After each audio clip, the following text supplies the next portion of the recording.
Now you got to start asking yourself the question, is Brock looking at this waning audience and saying, wait a minute, man, you guys are down to what? Fightful Select, credit to them. They reported that Goldberg is expected to come on to the Raw show to set up a match at SummerSlam against Bobby Lashley. Lashley is expected to retain the championship against Kofi Kingston, which was expected. It was, it's supposed to be. It's expected to be a filler feud, anyways. But at the same time, a lot of people were thinking Brock Lesnar versus Lashley. But now we get Goldberg versus Lashley. Here's the thing. Here's my personal take on this real quick before I pass it over to you. I prefer neither of those options, but I would prefer Goldberg over Brock just because Lashley needs at all costs to keep that heel heat in order to get that rub to some babyface. But here's the problem, though. Here's the problem.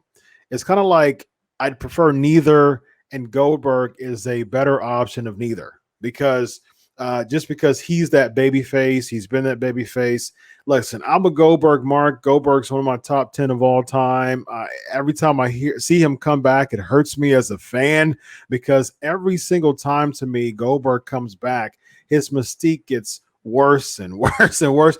His mystique starts to rot and fade and rust. And I'm like, man, I'm so used to the, I'm a Big Ten fan, Ohio State, Michigan, 3 yards in a cloud of dust, Woody Hayes versus Bo Schembechler back in the day. And I'm used to that just ground and pound, he didn't get paid by the hours, Jim Ross would say. I'm used to that type of Goldberg. And when we're having these wrestling matches and clinics and all that stuff, and when he comes back and loses against Braun Strowman and loses against Taker, and it's just like all these things as a fan, I'm looking at it and saying, and loses against Drew McIntyre. I'm like, unfortunately, beating Goldberg to me doesn't even really put you over anymore. No, it doesn't. It doesn't. Well, bro, there's a lot of interesting things going on here, Dr. Chris. A lot of interesting things. We were just talking about branding. Mm-hmm. Okay. Now, listen, Chris, I guarantee you, number one, Brock Lesnar has a lot of money. Yeah. Number two, I guarantee you, Brock Lesnar is making a lot of money as we speak through endorsement deals. Mm-hmm. The money's coming. Brock didn't stop working. Right. The money is coming in. I guarantee that. Okay. So, bro, you got to start asking yourself the question, is Brock looking at this waning audience and saying, wait a minute, man, you guys are down to what? 1.5? No, bro. And bro, if he's in a financial situation where he doesn't have to do that, maybe that's what he's doing, and I don't blame him. I agree. Let's protect your brand. Now, here's something about Goldberg. This is on the other side of the coin. Now, I agree with you 100%, bro.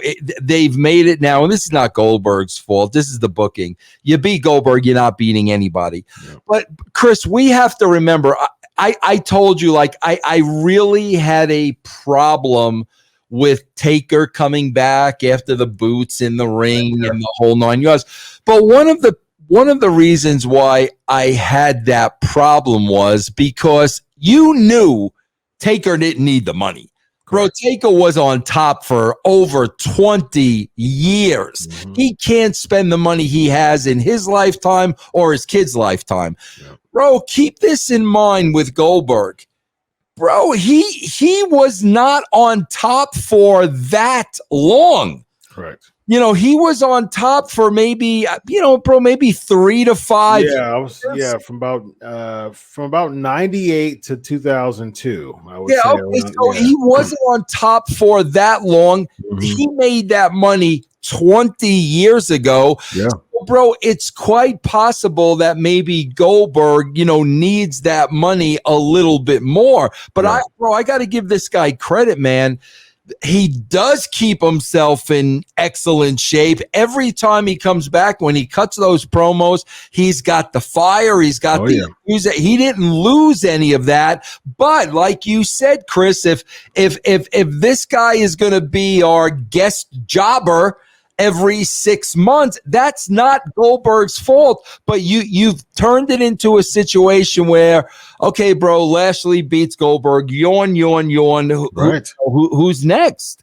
Exactly. And that's what bugs me about Goldberg.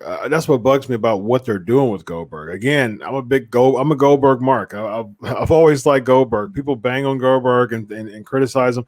And like, oh, why is Goldberg and stuff come back? I'm a fan. I enjoyed him coming back. I loved the return against Dolph Ziggler at SummerSlam. It was an attraction. You know what I mean? It was an attraction. I enjoyed the match against Dolph Ziggler. Of course, it was predictable. Of course, but Dolph Ziggler gets a big main spot against Goldberg at one of the biggest pay-per-views of the year. I'm sure Dolph Ziggler was like, yeah, I'm in. Count me in there.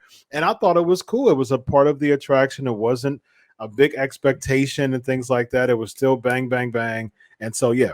Chris, all you had to do was tell. So I remember when Goldberg first came back. I can't remember exactly, but I remember the focus was on my kid never saw me wrestle. Correct. And remember, his wife and his kid were ringside, and his kid was very prominent that first run. Yep. Bro, all he had to do was, whenever is that first time he lost, now you get the reaction of the kid. And now my plan was not for my son to see me lose. I mean, even play off, but that went away. I mean, that just went away. You could have played off of that. And then, bro, you see the intense training coming back. You see going back to Georgia. You know what I'm saying? I mean, that you start nothing. Like, bring back the Sarge. Bro, we get nothing. We get zero, and that's why now it's like, okay, bro, they got to give Lashley another. I mean, good point. At some point, Chris, there has to be more effort on their part. For sure. At some point, bro. 100%.